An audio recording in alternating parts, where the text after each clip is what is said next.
Bom, esse é o trabalho de sistema de biblioteca digital, implementação de um sistema de biblioteca digital por nós, o grupo composto por mim, Ana, Clara, Adrian e João Henrique. E já é a terceira vez tentando gravar em menos de 20 minutos essa apresentação, então ela vai ser um pouco mais concisa.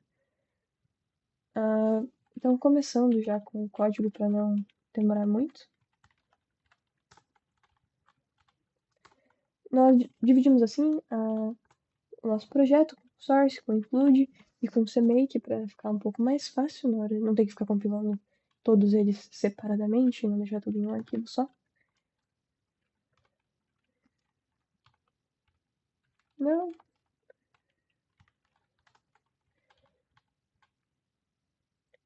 Nós temos aqui item, era para ser item biblioteca, mas nós chamamos de item.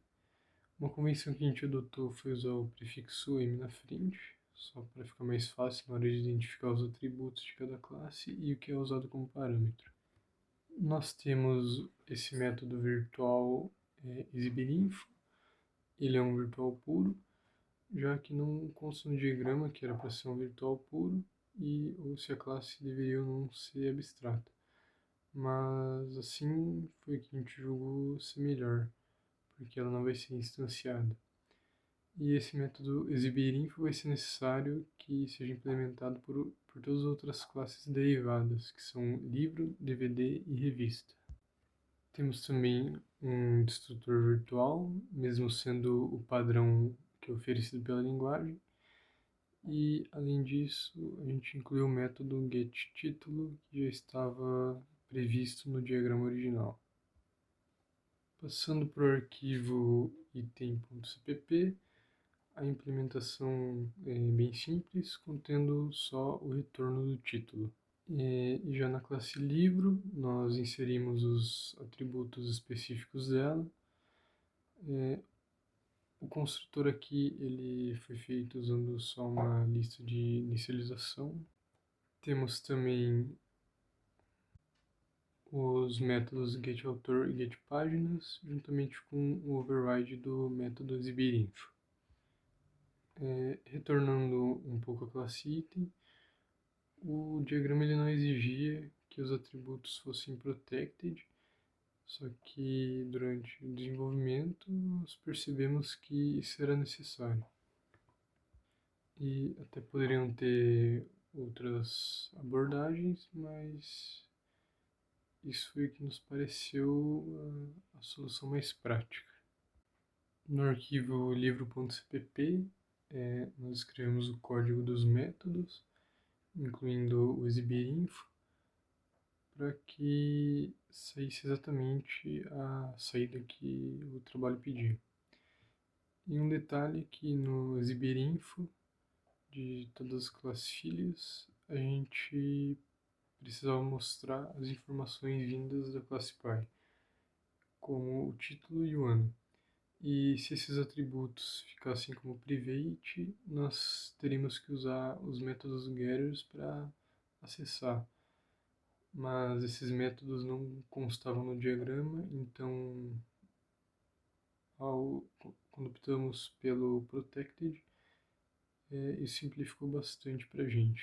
E para a classe revista, nós também temos o construtor, que é uma lista de inicialização, e não tem nenhum método extra além dele do override. E ele é necessário porque nós estamos lidando com uma classe abstrata, já que foi assim que foi desenhado o nosso trabalho. E a lógica da implementação nos PP segue exatamente essa mesma linha. E por fim, o funcionamento de DVD ele é idêntico. A classe ela não possui outros métodos além do construtor e novamente só a lista de inicialização e da implementação de exibirinfo. E acabou sendo imposta pelo método virtual puro. E o código no dvd.cpp ele é basicamente a mesma estrutura que usamos para a revista e para exibir as informações do livro.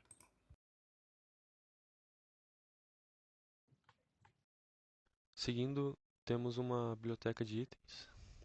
Consta uma relação de composição do diagrama, apesar de os itens serem criados na função main, depois passados com o add_item, né, para essa biblioteca. Mas ainda assim é uma relação de composição, então que sim, o destrutor implementado é o destrutor padrão da linguagem. O construtor também não possui nada diferente, justamente porque os itens são adicionados lá pelo método add_item.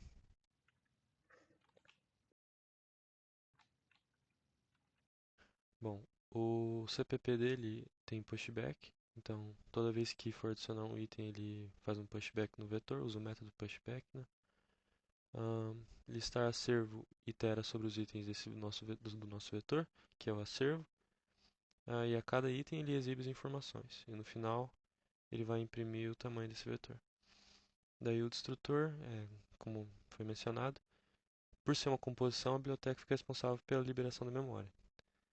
Então a gente tem um delete aqui para cada item desse acervo e depois o método .clear do std vector, né, da biblioteca padrão vector, faz essa função.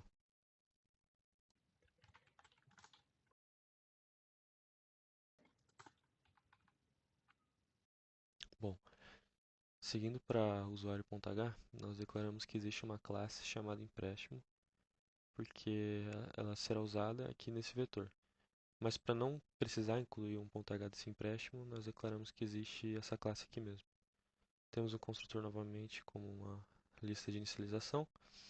O método de addEmpréstimo que vai fazer a sincronização. Daí o addEmpréstimo ele será chamado dentro do construtor de empréstimo para fazer a sincronização entre essas duas classes que têm uma associação entre elas, né? Aqui também tem os métodos get, o método get, o método listar, e de novo um destrutor padrão, porque ele não vai ser responsável por liberar a memória desses empréstimos.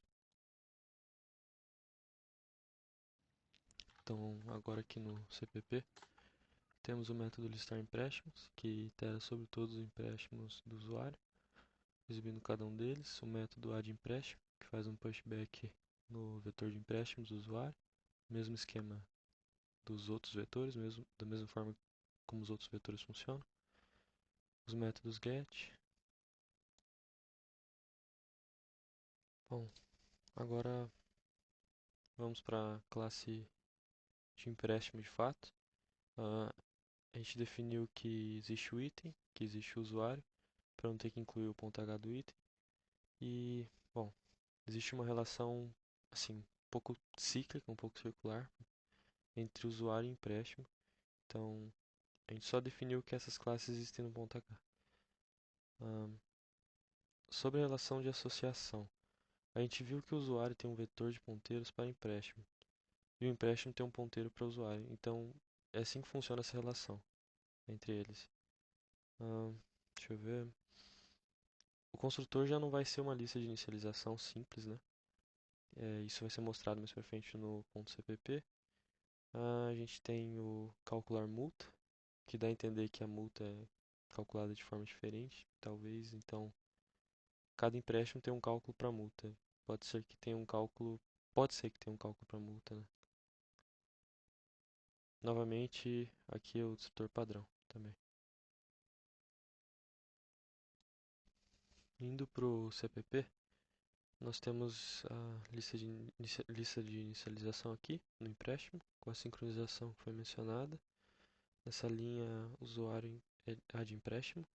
E aí o this porque a gente está passando um ponteiro para empréstimo. Mas como a gente está dentro de um método, esse ponteiro é o this, no caso, né? E assim é feita a sincronização. Em calcular multa, a gente não sabia como que ia ser esse cálculo específico, mas a gente queria que a saída fosse de fato igual ao que foi proposto pelo professor, né? Então, apenas return 5 aqui, porque a gente não sabia como calcular essa multa, né? No método exibir, exibe como a forma que foi proposta, né? Do mesmo formato. E exibimos a multa por atraso, já que a gente definiu que a multa é relativa ao empréstimo.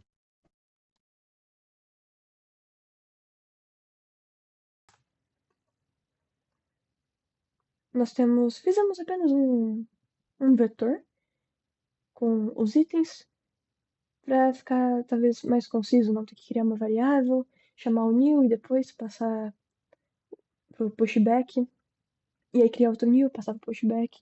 Fizemos dessa forma. Criamos apenas uma biblioteca porque não ficou clara como seria a divisão entre esse acervo caso tivesse mais de uma biblioteca.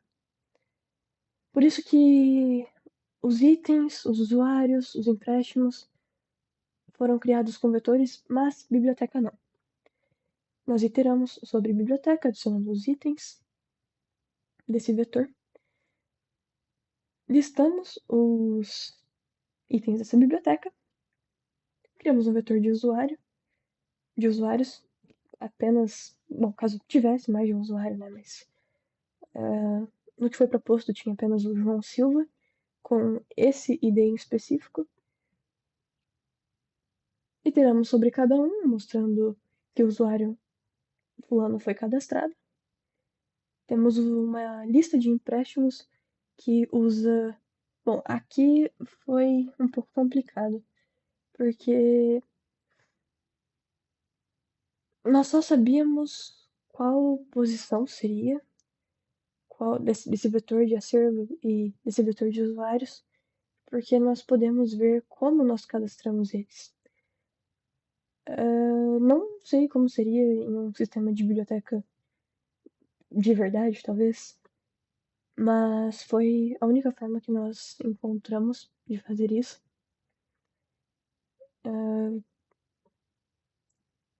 Depois nós realizamos os empréstimos, imprimimos, né, para cada empréstimo que foi realizado com sucesso. Listamos os empréstimos de cada usuário, mas nesse caso só tem um. E depois liberamos a memória que foi alocada para cada usuário e para cada empréstimo, já que não tem uma classe que é responsável por liberar essa memória. Assim como em biblioteca libera a memória de item. Não existe isso para usuário e para empréstimo, porque as únicas relações que eles têm é de associação. Então, bom, é basicamente isso.